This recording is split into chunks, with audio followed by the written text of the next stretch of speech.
Welcome to the Orchid Hut. This will be an unboxing today of 3 new orchids that I ordered online. As you can see, it's a really long box. I'm a little bit worried about the size of one of the orchids I may have ordered. So we're going to see what's inside. Now, I have already undone just the end of the box. It was stapled and I had to get a pair of pliers to undo the staples. But I have saved the rest of it so that I could video it and show it to you. Now, this orchid order is from Brookside Orchids. They are in California. It took 3 days for these orchids to arrive by FedEx. And one of the things that I really like about Brookside is that their shipping is not completely unreasonable. Now, of course, shipping a box this size is not cheap, but I think it was like maybe $22 to ship these orchids, and that is actually very reasonable considering the shipping charges that some other orchid vendors charge. So let's see what's inside. They are packaged really well. It looks like they had to kind of piece 2 boxes together because these orchids were so long. I must have ordered something really large. And that's the thing when you're buying orchids off of a website. Sometimes size is deceiving. So there's an outer layer of plastic. It's always kind of exciting to do this. You want to get in a hurry because you want to hurry up and see what you have, but it's better to take it slow so that you don't damage anything. And you do need to give yourself a lot of space.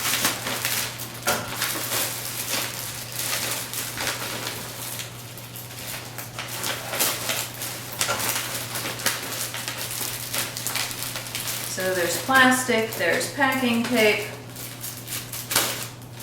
Always need a pair of scissors.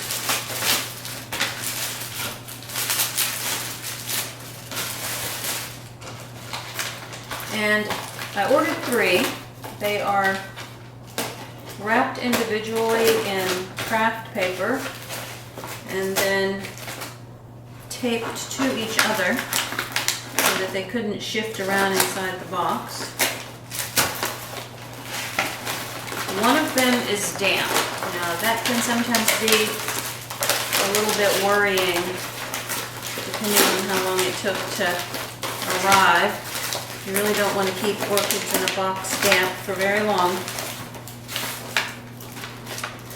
More packing tape. Okay.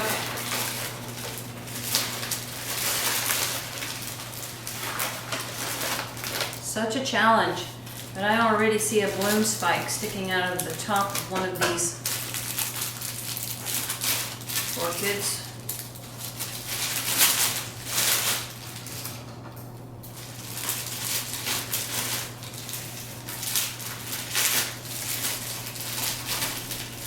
A sign of good packing is how long it takes you to get it apart.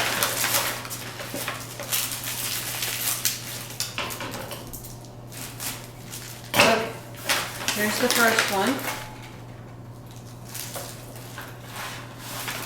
And I'm going to have to lay it down because otherwise it'll fall over.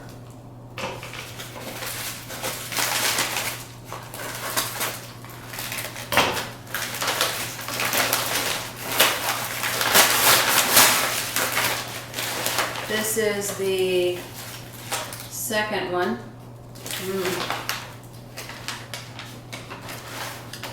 And finally, the third one. All right, so let's start with the smaller one.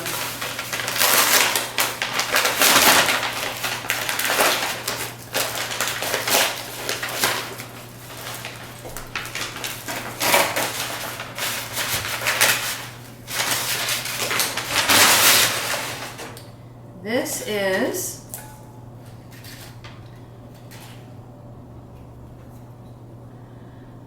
Laelia purpata and sanguinae. It's a species from Brazil, the Laelia. Okay, so you'll notice on top of the pot they put some more craft paper with tape to keep the media from falling out. So this is good packaging here. They also have a little bit of plastic coated wire holding the pseudobulbs together so that they didn't flop around during shipment. There's maybe the tiniest bit of sun damage to this one leaf, but otherwise this orchid looks good. This looks like the newest growth. When I'm able to take all of this off, I think this will be the newest growth. It may or may not have a sheath forming on the inside. So as soon as I get all of this extra packing off, I'll give everyone a better, more close-up view of these orchids. Okay, this is the next one. This is the one I believe that has the spike that I can see coming out the top.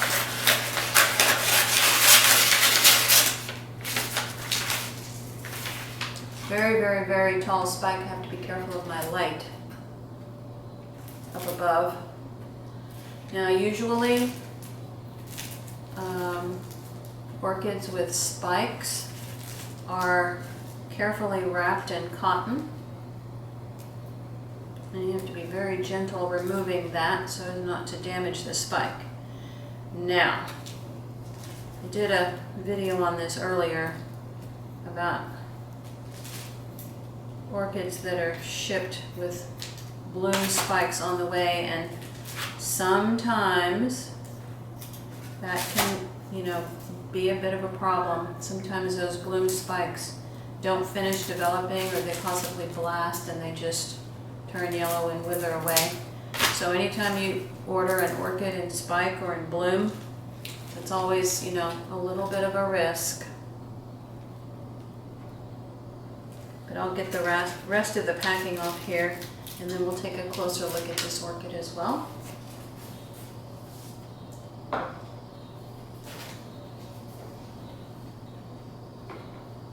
Okay.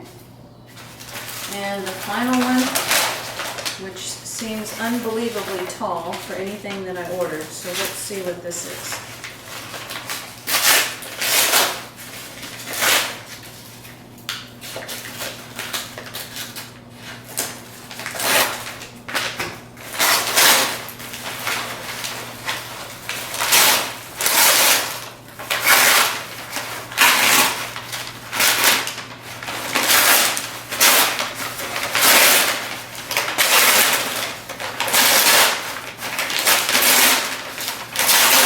This one must also have a spike, because I see some cotton.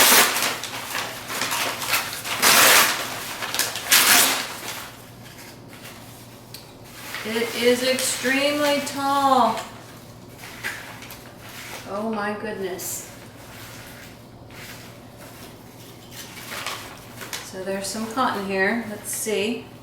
It is loaded with keikis. Absolutely loaded. Carefully get the cotton off.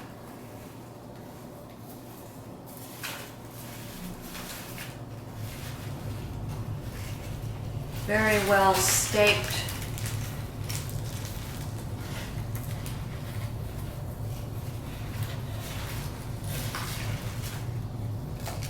My word. All right, so let me get the last little bit of packaging off of these orchids. We will talk about them in a bit more detail. I'll give you the names, and I'll be back with part 2 of this video.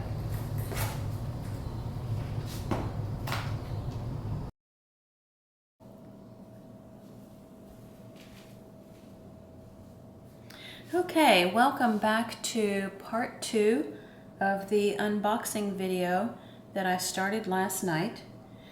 Today we're going to take a closer look at all 3 of the orchids that I unboxed.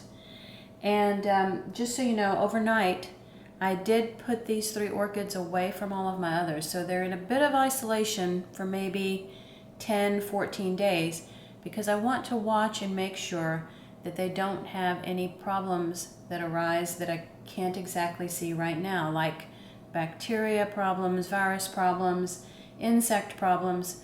So just in order to not risk exposing the rest of my orchid collection to something that these orchids might have, I do keep them separated for about 10 to 14 days.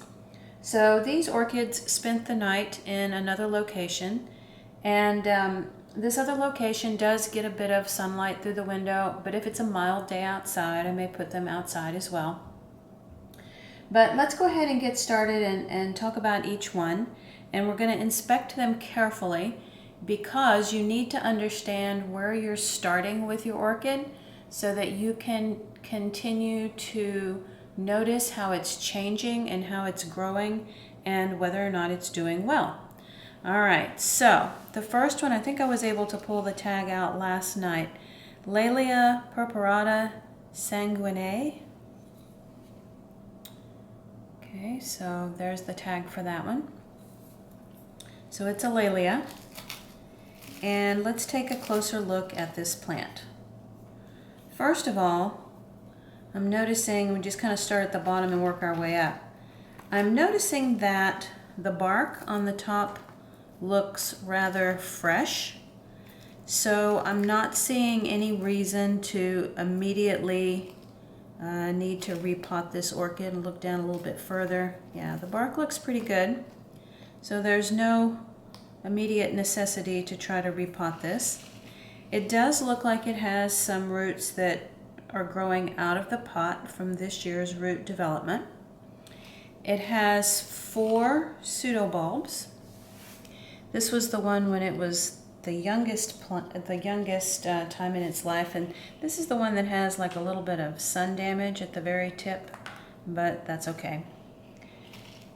And then here was the growth from the next year and the next year, and this one is the one that's developing now. You can tell it really doesn't even have its bulb yet. That hasn't even formed yet, and the leaves or the leaf has not completely flattened and opened.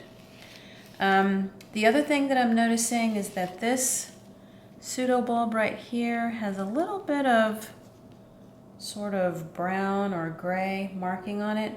I am going to keep a careful eye on that to make sure that nothing starts to turn mushy or otherwise look like it's not doing well. It's firm right now, so hopefully this isn't going to be a problem. This bulb does not seem to be affected. It was the largest growth so far. We'll see how this one does. Right here is where the bloom sheath would form if it's going to make one. You can tell on the previous year's growth that it either attempted to bloom or it did bloom. And otherwise this orchid looks in good shape. So it's just going to stay in its little isolated place for the remainder of its days, and then I will incorporate it into the rest of my orchids. This one will probably go outside. I think it's going to tolerate light pretty well, and then I'll just need to bring it in when the winter temperatures drop. Okay, second orchid is Oncostyle Farcat Harmony. So this is an intergeneric hybrid. And it is a very lush green plant. It has some moss on the top of the pot, looks like sphagnum moss. So it may be potted in pure sphagnum. And it looks really healthy. There are 3 pseudobulbs. It looks like this one may grow in more than one direction each year because this is the smallest pseudobulb, and then it looks like these 2 larger ones were put out to either side. The bloom spike is developing in between an outer leaf, the biggest outer leaf, and this very large pseudobulb. The bloom spike is tall and it's already staked pretty well, so I don't think I will change that unless it looks like it's getting a little too tight. And I did a little bit of reading on this orchid. It does not like super hot temperatures. So I think in the summer, this one will go with my intermediate growers like Phalaenopsis, but during the fall, spring, winter, maybe on some days, it might enjoy being outside. So this one may require a little bit of extra in the house, out of the house, in the house, out of the house, sort of a cycle. Okay, so healthy plant. I am just going to need to watch the moisture level because I do think that that's solid sphagnum moss inside the bottom of this pot. Okay, final orchid. Okay, the final and third orchid. I had to set this one inside another pot because it is super tall. I also have to watch the top of it because the stake goes all the way up to the light that's hanging over the island in my kitchen. So you can see this is really, really tall. I'll put the top of the plant a bit closer to the camera. Okay, so that it doesn't topple over, I'm going to leave it in this decorative pot. So once again, I'm looking at, let's do the name first. This is Dendrobium moschatum or moschatum. Not exactly sure how to pronounce that.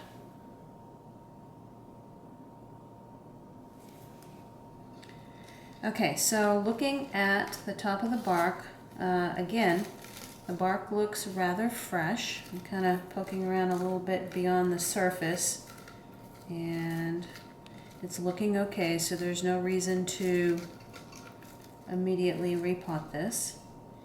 It has 1, 2, 3, 4, 5, 6, 7 canes. And it looks like the older canes, like these two right here, turn sort of a root beer colored brown. It's actually a very attractive color and it gives the plant some interest. The older canes look like regular Dendrobium canes as well as the leaves. There are a ton of keikis. So there are keikis that are growing from the top of the oldest canes. And then there are also keikis on some of the younger canes. This is making me think that possibly last year this orchid did not get the winter rest that it might have wanted, and instead of producing blooms, it produced keikis instead. So I will be needing to do some research on this because I would love for it to bloom the next time that season comes around for this orchid. Looking good though. The older canes are a little bit shriveled, not bad. That usually happens on Dendrobiums. But the newest cane right here, the tallest one going up this spike, is perfectly well hydrated. So the root system down inside the pot must be in good shape. All right, so this is the third and final orchid. I did not expect this one to be so tall. All right, so there will be more coming up with these orchids in the future as I do more research and learn about them more, and especially when I get them to bloom. Thanks for joining. Be sure to hit the like button, and you can subscribe with the button in the bottom right-hand corner of the screen. Thanks for watching. I may have broken a record for the tallest orchid ever shipped.